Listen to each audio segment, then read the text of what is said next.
আসসালামু আলাইকুম। বিডি সংবাদ ৭১ সংবাদে আমন্ত্রণ জানাচ্ছি। আমি সুমি হাসান। শুরুতেই জানিয়ে দিচ্ছি মাওয়া গ্রুপ সংবাদ শিরোনাম।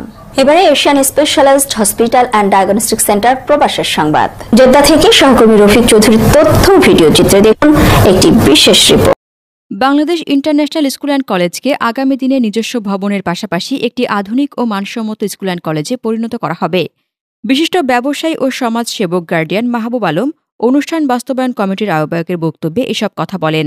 গার্ডিয়ান ফোরামের সভাপতি মঈন চৌধুরী বলেন, এই সংগঠন সবসময় গার্ডিয়ান ও দুস্থ মানবতার সেবায় কাজ করে গেছে এবং আগামীতেও এটি অব্যাহত থাকবে ইনশাআল্লাহ।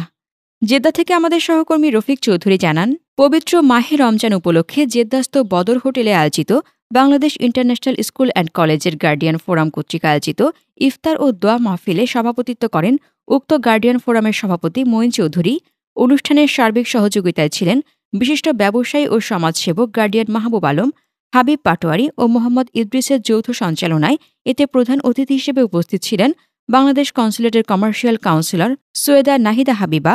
বিশেষ অতিথি হিসেবে উপস্থিত ছিলেন সংগঠনের প্রধান উপদেষ্টা মোহাম্মদ ইলিয়াস, বাংলাদেশ স্কুল অ্যান্ড কলেজের চেয়ারম্যান আতাউর রহমান মুকুল, অনুষ্ঠান বাস্তবায়ন কমিটির সদস্য সচিব মুক্তার হোসেন, মামুন তাজ, গিয়াস উদ্দিন, ইনভেস্টর আব্দুল কাদের, ইনভেস্টর মোহাম্মদ ইকবাল, আতাউর রহমান মাসুদ, আবদুল্লাহ মাসুম সহ অসংখ্য অভিভাবক ও সামাজিক রাজনৈতিক নেতৃবৃন্দ।